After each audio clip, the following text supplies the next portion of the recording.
এই জায়গায় বর্ণবাদীরা আলতাফ আলীকে আক্রমণ করেছিল। তো আলতাফ আলীর এই করুণা হত্যাকাণ্ড রূপ নিয়েছিল একটি turning point. Altaf Ali was member of our organisation. বর্ণবাদী হামলা এভরিডে আমাদের সাথে ঘটত। Police, enforcement authority, local authority কেউ কিছু বলতো না। আলতাফ আলীর কারণেই আজকে আমরা এখানে ভালো অবস্থানে আছি। আইয়ন টেলিভিশনের নিউজ টিম এখন সাতকের মোল্লা আতা গ্রামে। এই বাড়িতেই জন্মগ্রহণ করেছিলেন আলতাফ আলী।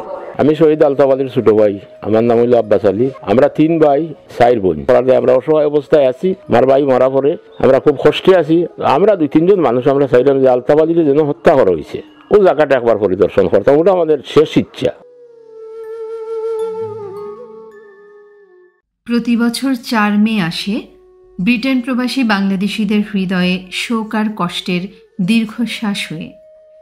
এদেশে অবস্থানরত বাংলাদেশিদের জন্য বেদনা বিধুর ও বিভীষিকাময় দিন এটি। 1978 সালের এই দিনে বর্ণবাদীদের নির্মম হামলায় নিহত হন আলতাফ আলী। রচিত হয় ইতিহাসের এক কলঙ্কিত অধ্যায়। সূচনা হয় দিনবদলের পালা। সেদিন থেকে ঐক্যবদ্ধভাবে ঘুরে দাঁড়ানোর প্রতিজ্ঞা করে দ্বিধা বিভক্ত যুক্তরাজ্য অভিবাসী বাংলাদেশিরা। বলা হয় 1978 সালের 4 মে ছিল এদেশে অবস্থানরত বাংলাদেশিদের টার্নিং পয়েন্ট। বর্ণবাদীর আন্দোলনের শিকার অনেক হয়েছিলেন, শুধু আলতাফ আলী নয়, কিন্তু আলতাফ আলীর এই করুণা হত্যাকাণ্ড রূপ নিয়েছিল একটি টার্নিং পয়েন্ট। আলতাফ আলী ব্যক্তি হিসেবে খুবই অত্যন্ত সুন্দর মনের মানুষ ছিলেন, খুবই ভদ্র মানুষ, শিক্ষিত মানুষ, মার্জিত মানুষ। আলতাফ আলী হয়তো কমিউনিটির বড় নেতা ছিলেন না, একজন শ্রমিক ছিলেন আমার মতো, কিন্তু কার্যক্রমে আলতাফ আলী আমাদের ইতিহাস হয়ে গেছেন।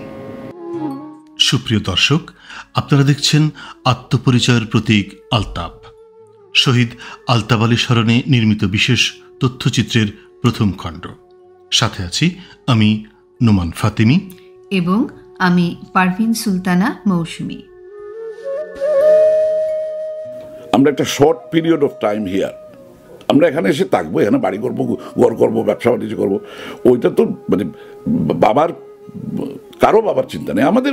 যদিও আমি আলতাফ আলীর এই মার্ডারটা একটা টার্নিং পয়েন্ট, এই ঘটনার থেকে আমরা দুভাবেই দেখলাম। এক হলো আমাদের কষ্ট হলো যে আমাদের একজন লোক মারা গেল, ডেফিনেটলি কষ্টের বিষয়। সাথে সাথে একটা ওই যে বললাম দাঁড়া দিল যে উই শুড ফাইট ব্যাক, তাই না? উই শুড ফাইট ব্যাক, এটাকে আমরা সহজে ছেড়ে দিতে পারি না। এবং এইটা টার্নিং পয়েন্ট ওই কারণে ওইটাকে যুক্ত করলাম আমাদের গ্রেটার কমিউনিটিকে। এই যে ব্রিজটা, এইটা খুবই ঐতিহাসিক ব্রিজ। 1978 ইংরেজিতে আমরা হ্যাকনি এবং টাওয়ার হামলেট ডিফেন্স কমিটির মিটিং থেকে যখন আসছিলাম, হঠাৎ করে রাত্রে তাদের উপরে আক্রমণ হয়ে গেল। আমরা এত মার খাইছি সেদিন, দাঁত পড়ে গিয়েছিল, কিন্তু এই মারার পরেও আমাদেরকে দাবাইয়া রাখতে পারে নাই। আমরা কিন্তু আরও শক্তিশালী হয়ে গিয়েছিলাম। আমাদের একটা কথা ছিল, বাঁচার মতো বাঁচতে চাই, যুদ্ধ করে বাঁচবো। We are here to stay and will stay here.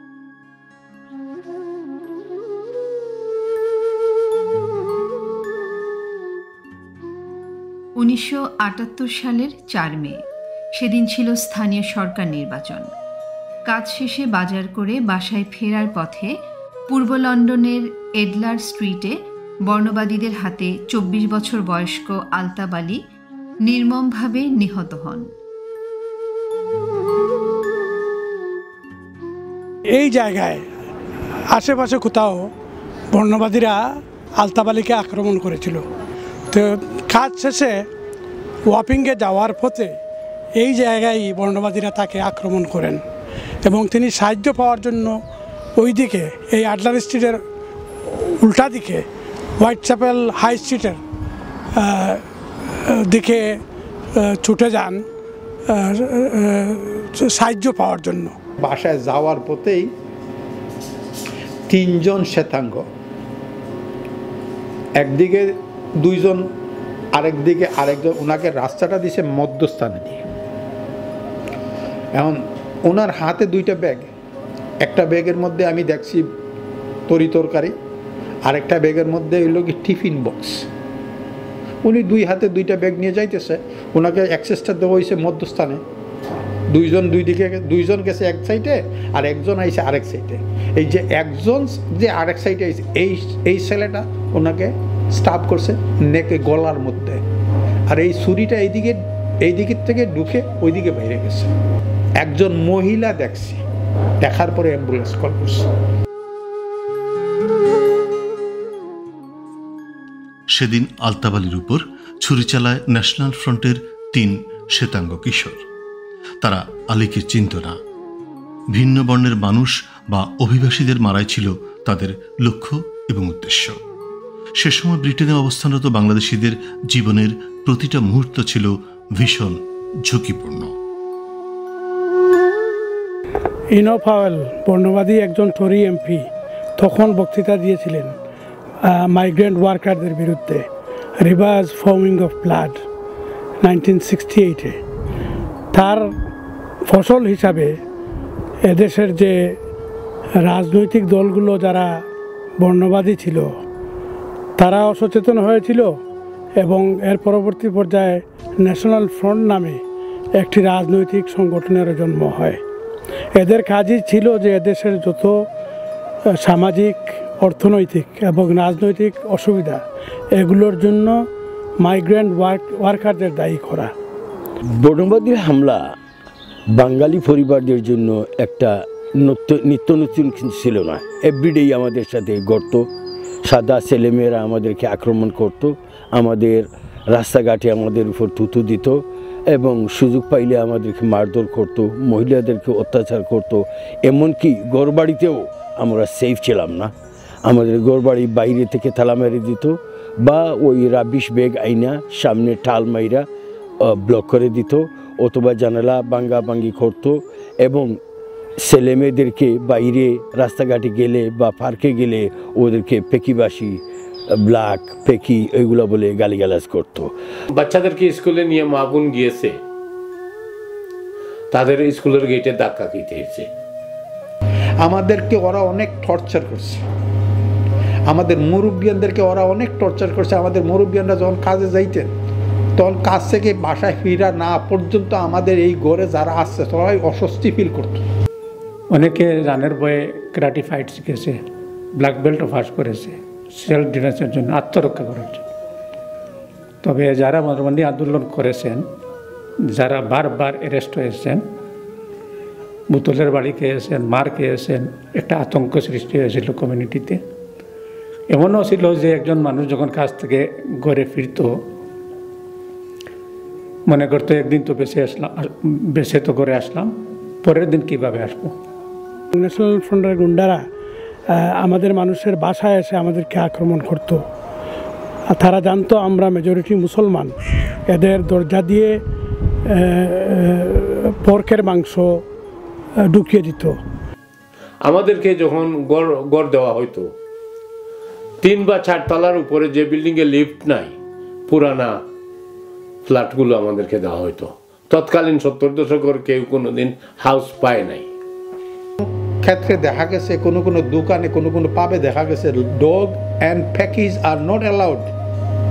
তখন তারা আমাদেরকে প্যাকেজ বলতো, আমরা যদিও বলতাম যে আমরা প্যাকেজ না, প্যাকেজ মানে পাকিস্তানি। তারা আমাদেরকে রাস্তায় বাইরে হইতে দেয় না, আমাদেরকে ধাক্কা দেয়, থুতু দেয়, লাথি মারে। ফ্যাক্টরি থেকে আসার সময় পকেট থেকে টাকা নিয়ে যায়। ফ্যাক্টরি থেকে বাসায় উঠতে গেলে সিঁড়ির মধ্যে ওরা মারে, মারপিট করে আমাদেরকে। আমরা বসবো কি করে ওইখানে? এমনও দিন গেছে এই রেস্টুরেন্টে খাবার খাইছে, খাবার খাওয়ার পরে সে মাথার থেকে তার চুল ছিঁড়ে প্লেটের মাঝে রাখিয়ে বলছে যে আমি বিল দিব না, কারণ তোর খাওয়ার মধ্যে আমি চুল পাইছি। বাউন্ডারি ছিল এই ব্রিকলেন এরিয়ায়, এর বাইরে আমরা যাইতে পারতাম না, যাওয়ার কোনো সুযোগ ছিল না। এটা ছিল নো গো এরিয়া। যেহেতু নো গো এরিয়া ছিল, আমরা যাইতে পারতাম না। নো গো এরিয়া হওয়ার কারণটা ছিল আমরা এশিয়ান মানুষ, আমরা বাংলাদেশি, আমাদেরকে ঘৃণা করতো ওরা। যেদিন আমি সোমবারে প্রথম স্কুলে গেলাম, স্কুলের গেইটেই যাওয়া, আর স্কুলে ঢুকতে পারি না ভাই, আমাকে এত মানে পিটুনি করলো, গণদুলাই দিল এই সাদা কয়েকটা ছেলে মেয়েরা। আমি মানে সাথে সাথে পড়ে গেলাম, শুইয়া দেখি ছায়া 2-4 ছেলে মেয়ে আমাকে লাথি দিচ্ছে, তুতু দিচ্ছে আমার উপরে। আমি ওইটা চইলা বাসায় গেলাম, আর আসতে পারলাম না। এর আগে বো এলাকায় তসির আলী নামে একজন বাংলাদেশিকে হত্যা করে বর্ণবাদীরা। 1978 সালের জুন মাসে হ্যাকনি রোডে ইসহাক আলী নামে আরও এক বাংলাদেশি বর্ণবাদী হামলায় প্রাণ হারায়। মজার ব্যাপার হলো, বর্ণবাদীদের এসব নাশকতা চলত প্রকাশ্যে, কারণ পুলিশ তাদের কিছুই বলতো না।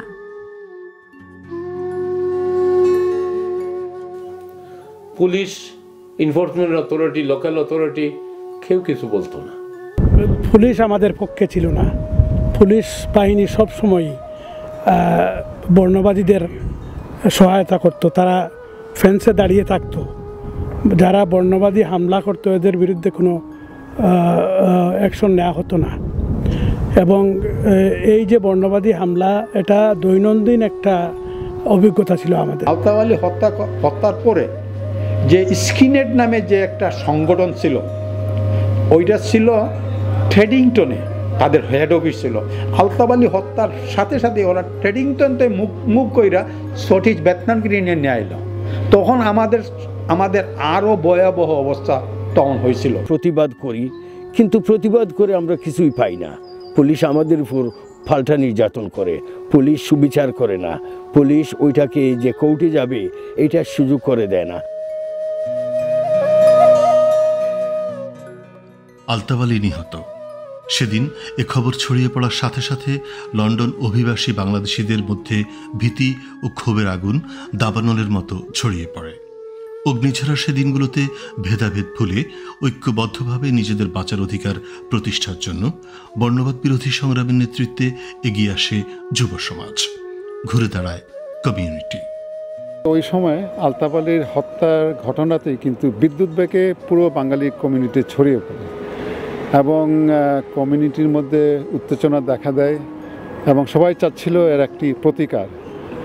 আমি যতদূর জানি তখন আমাদের যুব সম্প্রদায়ের কিছু লোকজন সেই সময় নেতৃস্থানীয় সংগঠন ছিল বাংলাদেশ ওয়েলফেয়ার অ্যাসোসিয়েশন এবং ব্রিকলেন মসজিদ।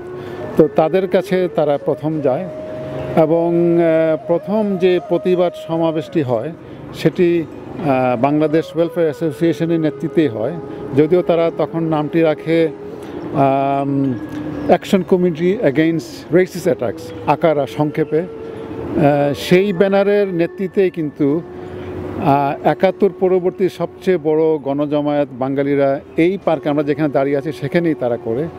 এই হচ্ছে আমাদের ঐতিহ্যবাহী শহীদ ভবন। আলতাফ আলীকে হত্যার পরে এই বিল্ডিং থেকে আমরা বিশেষ করে যুবকরা সম্মিলিত হয়ে আন্দোলনের ডাক দেই।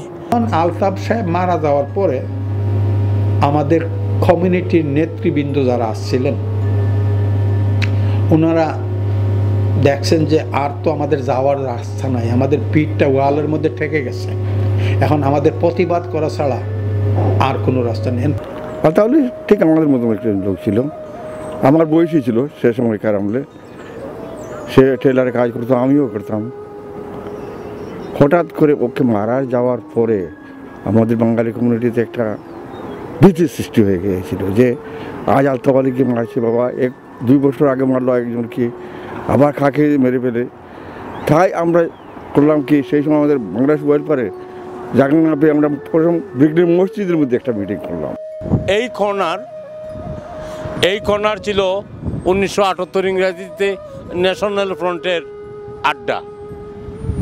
তারা এখানে দাঁড়াইয়া ব্রিকলেনে ডুইকা আমাদের ব্যবসায়ীদেরকে অত্যাচার করত, ব্যবসা বাণিজ্য ভাঙ্গিয়া পালাইতো। তখন আমরা যুবক যারা ছিলাম, আমরা এই কর্নারে আর ওইখানে আমরা আসতাম, আমরাও দখল করতাম ওই সাইড, যাতে তাদেরকে আমরা বন্ধ করার জন্য ব্রিকলেনে না যাইতে পারে। কিন্তু এই মধ্যখানে কয়েকশো পুলিশ থাকতো দাঁড়াইয়া, এই মধ্যখানে দাঁড়াইয়া থাকতো কয়েকশো পুলিশ, যাতে আমরা ন্যাশনাল ফ্রন্টকে মারধর না করতে পারি। পুলিশ আসতো না যে আমাদেরকে রক্ষা করার জন্য, পুলিশ আসতো ন্যাশনাল ফ্রন্টদেরকে রক্ষা করার জন্য। কিন্তু আমরা এই সমস্ত করায় যখন করতেছিলাম, তখন একদিন রাত্রে আমরা ওইখানে ঘুমাই আছি স্লিপিং ব্যাগে। সকালবেলা ওইটা দেখি SWP সোশ্যালিস্ট ওয়ার্কার পার্টির একটা বার্তা ছিল, কাগজ ছিল, সংবাদপত্র।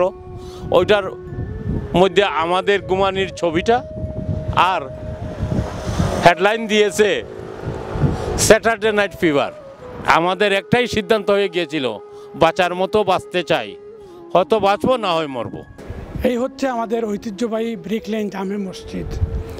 আলতাফ আলীকে হত্যা করার পরে স্পন্টেনিয়াসভাবে আমরা, বিশেষ করে যুবকরা একত্রিত হয়ে এই মসজিদেই আন্দোলন করার উদ্দেশ্য নিয়ে সমবেত হয়েছিলাম। এখান থেকে আমরা ডাক দিয়েছিলাম আন্দোলনের, বর্ণবাদ বিরোধী আন্দোলনের। তারপরে শুরু হয় জাগরণ 1978 ইংরেজির দি ব্যাটল অফ ব্রিক লেন 1978। সেই জাগরণের মাধ্যমে আমরা পরবর্তীতে আমাদের দাবি দাওয়া আদায় করতে সক্ষম হই। আলতাফ আলীর মৃত্যুর 10 দিন পর বর্ণবাদের বিরুদ্ধে হাজার হাজার মানুষ তার কফিন নিয়ে মিছিল করে। প্রথমে তারা যান লন্ডনের রাজপথ ধরে। কফিন কাঁধে মিছিল হাইড পার্ক, ট্রাফালগার স্কয়ার এবং ব্রিটিশ প্রধানমন্ত্রীর বাসভবন 10 ডাউনিং স্ট্রিটে পৌঁছায়। সেদিন ওই বিশাল জনতার কণ্ঠে ছিল কৃষ্ণাঙ্গ শ্বেতাঙ্গ এক হও এবং লড়ো, black and white unite and fight. এই গণবিস্ফোরণ যুক্তরাজ্য বর্ণবিদ্বেষী অবস্থার ভিত নড়বড়ে করে তোলে। মানে আলতাফ আলী হত্যার প্রায় 10-12 দিন পরে 14ই মে 10,000 বাঙালি এখানে জমায়েত হন এবং তারা এখান থেকে আলতাফ আলী কফিনের পিছনে মার্চ করে সেই হাইড পার্কে যায়। মৃত্যুর 1 মাস পর দেশে আলতাফ আলীর গ্রামের বাড়িতে পারিবারিক কবরস্থানে তাকে দাফন করা হয়।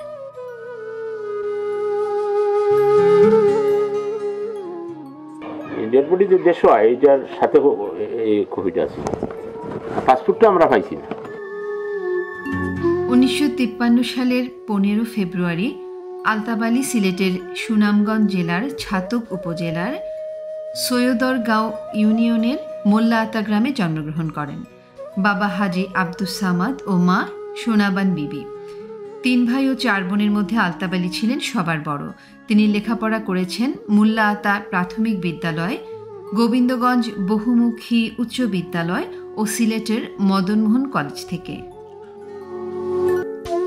আমি শহীদ আলতাফ আলীর ছোট ভাই, আমার নাম হইল আব্বাস আলী। আমরা 3 ভাই 4 বোন। আলতাফ আলী আসলে সবার বড়, আমি হইলাম সবার ছোট। 1969 সালে প্রবাসী চাচা আব্দুল হাসিমের সহযোগিতায় আলতাফ আলী পাড়ি জমান বিলেতে।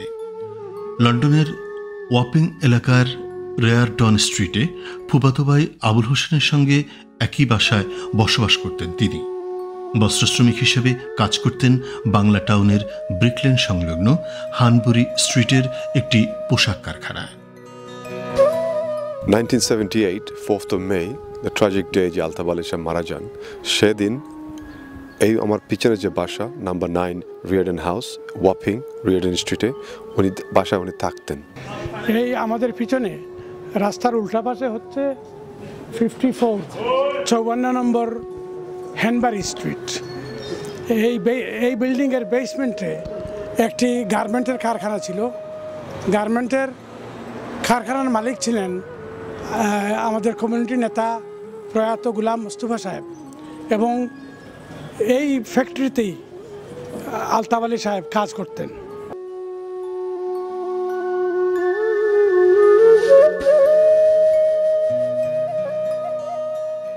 1975 সালে আলতাফ আলী প্রথমবারের মতো দেশে যান।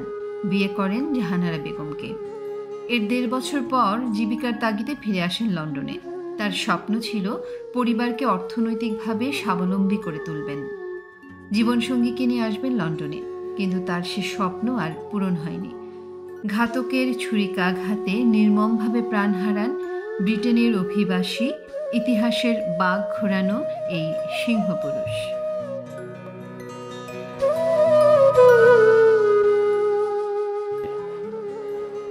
হত্যার পরেও আমরা একটা দুর্দশা আইছে।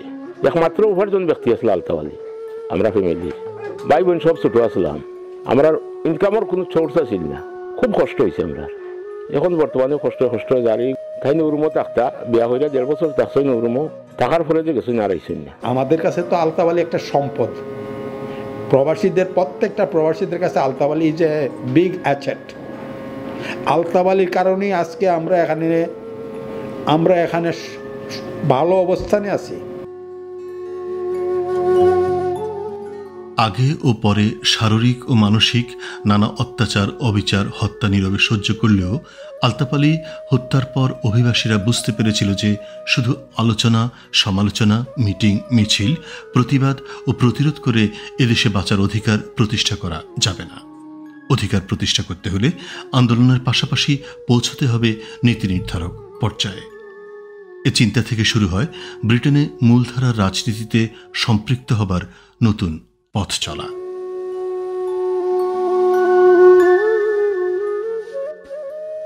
এরপরে আমাদের কমিউনিটির যারা নেতৃবৃন্দ ছিলেন তাদের চিন্তা ভাবনা হলো যে আমরা যদি রেসিজিয়াম থেকে মুক্ত হইতে হয়, বাঁচতে হয়, তাহলে আমাদের করণীয় কি?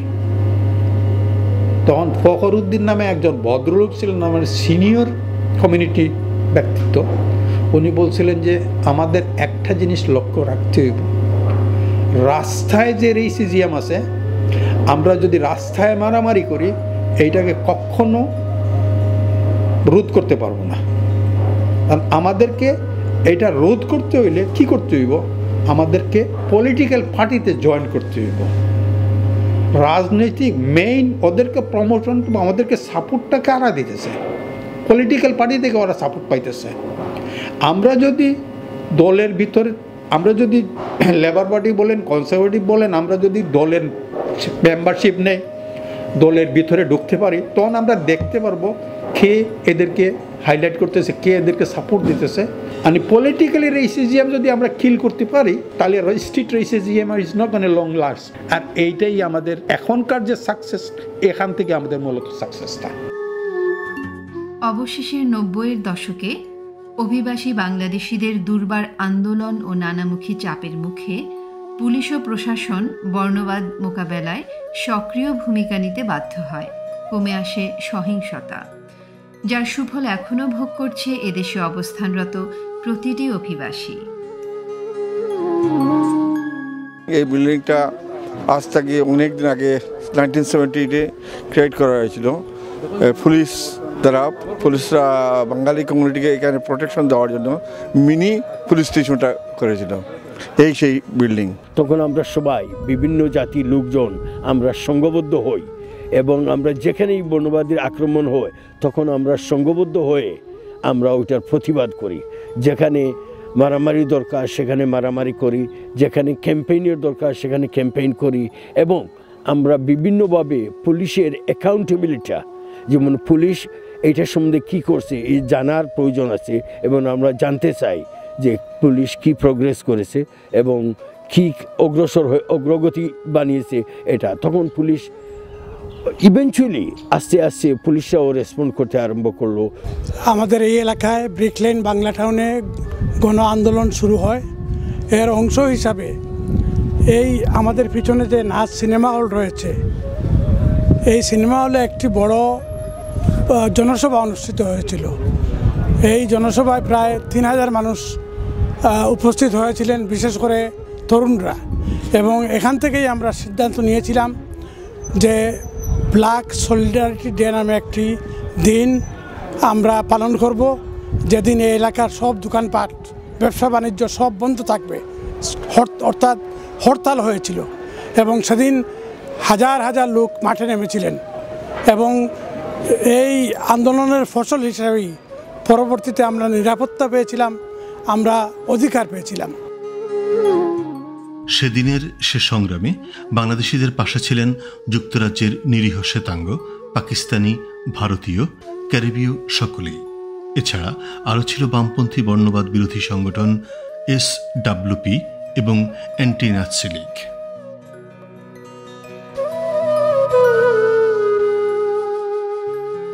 অনেক সাদা আসবেন তারাও আমাদের সাথে যোগ দিল। লেফটেস্ট যারা এসেছে তারা বললো যে ইয়েস, তোমরা যদি কিছু করতে চাও আমরা তোমাদেরকে সাহায্য করব। সাদা যেন সবাই বর্ণবাদী তা ছিল না, লোকের অনেক সাদা আমাদের সাথে ছিল। আমরা একসাথে এই ইউনিয়নটা গড়ে তুলেছি। হ্যাকনিরও অনেক সাদা আমাদের সাথে ছিল। 1998 সালে আলতাব আলী হত্যাকাণ্ডের স্থান সেন্ট মেরিস পার্ককে শহীদ আলতাব আলী পার্ক নামে নামকরণ করা হয়। 1999 সালে আলতাব আলী পার্কের দক্ষিণ প্রান্তে প্রতিষ্ঠা করা হয় একটি শহীদ মিনার। পরবর্তীতে আলতাব আলী পার্ক সংলগ্ন বাস স্টপের নামকরণও করা হয় কালের সাক্ষী এই মানুষটির নামে। আলতাব আলী হত্যার পরপরই স্থানীয়রা এটাকে আলতাব আলী পার্ক হিসেবে ডাকা শুরু করে, কিন্তু এর 20 বছর পরে অর্থাৎ 1998-এ কাউন্সিল এটাকে ফর্মালি আলতাব আলী পার্ক নামকরণ করে। এই পার্কটা আসলে অতীতে খ্রিস্টানদের একটি কবরস্থান ছিল। এই জায়গাটা কিন্তু সত্যদশে পরিত্যক্ত ছিল। এখানে মূলত যারা মাদক দ্রব্য ব্যবহার করত বা গৃহহীন তারাই মোটামুটি এখানে চলাফেরা করত। ঢোকার পথে কিন্তু এখানে আলতাব আলী আর্চও আছে, যেটা আলতাব আলী এবং যারা বর্ণবাদ বিরোধী হত্যায় নিহত হয়েছেন তাদের স্মরণে আলতাব আলী আর্চ 1989 এটা উদ্বোধন করা হয়।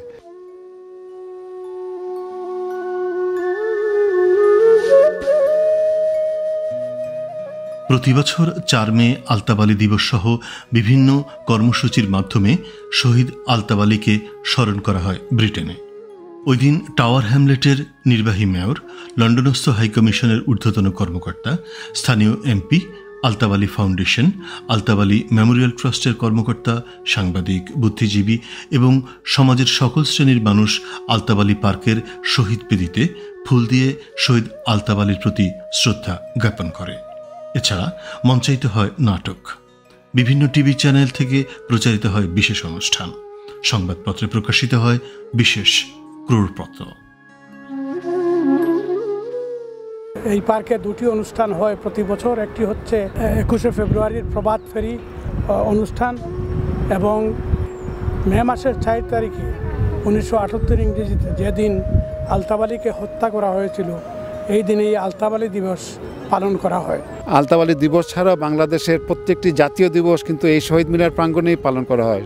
স্বাধীনতা দিবস, বিজয় দিবস এবং আমাদের বৈশাখী মেলা কিন্তু এই পার্ক থেকে শুরু।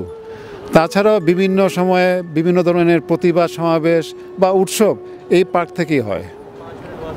শহীদ মিনার প্রতিষ্ঠার পরে এই জায়গাটা, এই পার্কটা, আলতাব আলী পার্কটা আমাদের বাঙালিদের জন্য বিশেষভাবে তাৎপর্য রাখে। আলতাব আলী পার্ক বাংলা টাউনের প্রাণকেন্দ্রে অবস্থিত এবং এটা বাঙালিদের একটি শক্তির উৎস হিসেবেও কাজ করে।